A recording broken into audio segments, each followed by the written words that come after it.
الحمد لله وكفى وسلام على عباده الذين اصطفى أما بعد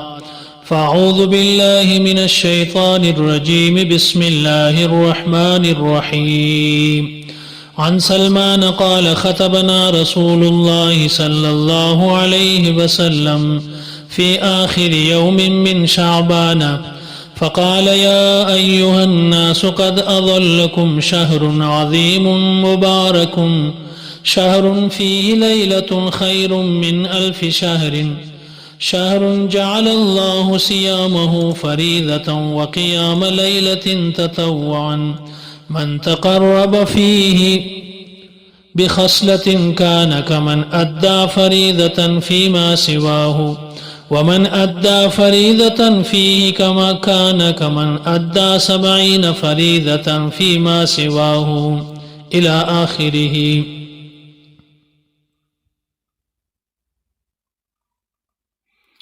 بزما قدر منو ده حضرت سلمان رضی اللہ عنہ فرمائی وی نبی کریم صلی اللہ علیہ وسلم ده برات د میاشتې په آخري تاریخ باندې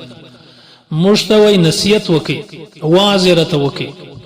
او رته ویل چې په تاسو باندې یو میاشت را روانه ده چې هغه ډیره غټه میاشت ده او ډیره مبارکه میاشت ده په دغه کې وی یو شپه ده چې هغه ته شب قدر ویل کیږي چې هغه تر زرو میاشتو بهتره ده او لوړه ده. الله رب العزت وای دغه میاشتې روزه فرض کړې دي او دغه میاشتې د شپې قیام یعنی تراویح چې دي هغه د ثواب شی جوړ کړی دي د ثواب شی ګرځولې دي. کم سړی چې وای په دغه میاشت کې یو نفل عمل وکي یو نیکی وکي هغه باندې د الله قرب حاصل کی یعنی الله ته نزدېکت حاصل کی دا داسې دی لکه د چې د روزې بغیر چې کم میاشتې دي هغه کې فرض ادا کی او کم سړی چې په دغه میاشت کې وای فرض ادا کی دا داسې دی لکه په غیر رمضان کې چې او یا فرض ادا کی او دغه میاشت د صبر میاشت او د صبر بدله چې دا هغه جنت دی او دغه میاشت کې د خلکو سره د غمخواري میاشت د خلکو سره غمخواري کولو میاشت او په دغه میاشت کې وای د مؤمن رزق دی هغه الله رب العزت اور زیاتوي او کم سړی چې وای یو روزدار ته روزمات ورکي نو دا روزمات داغه د پاره د ګناو د معافي ذریعہ ګرځي او د ورسه د جهنم د ورسه د خلاصېدو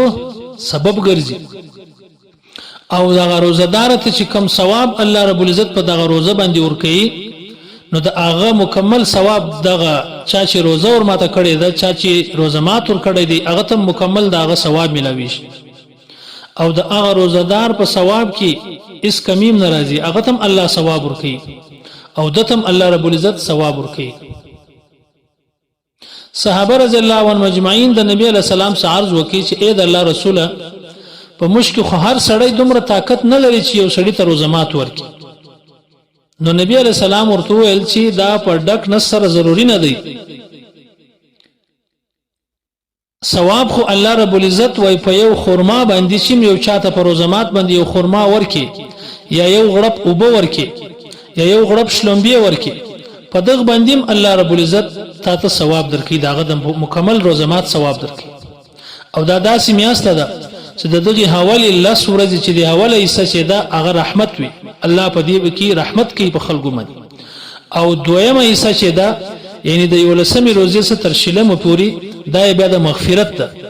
او اخري ایسه چې دا په هغه کې د ورسه د جهنم د ورسه خلاصې ده یعنی د جهنم د ورسه الله پاک خلق خلاصي. او کم سړی چې په دغه میاس کې خپل مزدور باندې بوج یو څه کم کی په خپل خادم باندې بوج چې مخکې به ډیر کار کوي اوس دی ورته وایي چې روزه ده لږ کم کار کوه وای دا بوج باندې کم کی حق تعالی شانو به وای د سړی مغفرت وکي او د ورسه به الله پاک خلاص کی. او په دغه میاشت کې وای تاسو په سلور شانو کې ډیر کثرت کوي یعنی ډیر زیات کوي د سلور کار. دو شان خو هغه دي چې په هغه د الله د رضا لپاره تاسو کوي او دو شان داسې دي چې د دغه بغیر واسطه اشاره نشته. اول دو شان هغه دي چې په هغه باندې تاسو خپل رب راضي کړئ هغه کلمه طیبه ده، یعنی لا اله الا الله دغه ذکر کثرت سره کول. او دویم استغفار، یعنی استغفر الله استغفر الله دا ډیر په کثرت سره تاسو وایست. او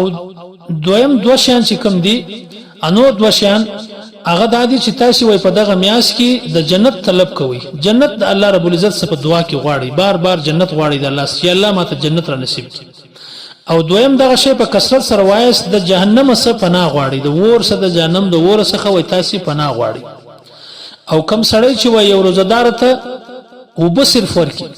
نو حق تعالی شانو به د قیامت په ورځ نبی علی السلام وای زما د هاوس څخه به د تداسي او به الله رب العزت ورکی چې داغه بعد به د تر جنت ته تر داخلي دو پوری به بیا د نستږي داسي به الله رب العزت د مزما د هاوس څخه د توبه ورکی. نو په دغه کې یو خبره دا موکړه چې دا د غمخواري میاسته د خلکو سره غمخواري کوي.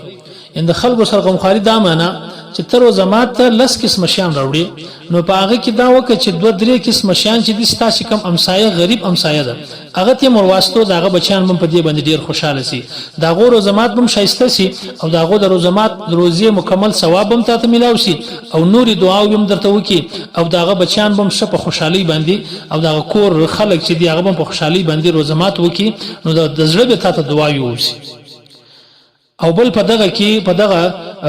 روزي په میاس کې چې تاسو نفقه کوئ، یعنی پیسې خرڅوي خیرات کول، نو د خلکو ته یعنی غریبانو ته پیسې ورکول او بیا چې هغه خلک روزمات په شایسته انداز په خپل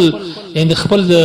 شوق مطابق هغه روزمات ځان د لپاره واخلي یا چې کوم شی ضرورت یې هغه د کور د لپاره واخلي، نو دغه میاس د غمخواري ده د غریبانو سره چې غمخواري کوي. صحابه رضی الله مجمعین خود خلکو سره ډیره غمخواري کوله او دغه زموږ د مشران چې کوم بزرګان تیر شوي دي هغه هم د غمخواري کوله. او بیا بعضی کورونه داسې دي چې د خوراک ډیر زیات دغه کې بیا هغه برته په پریچ کې بخشیش دي. هغه بزرګ وای دا پریچ دی مخکې به خلکو خوراک چې بفات شو هم سایت به ورولږ اوس د بوخل صندوق سره غلې ده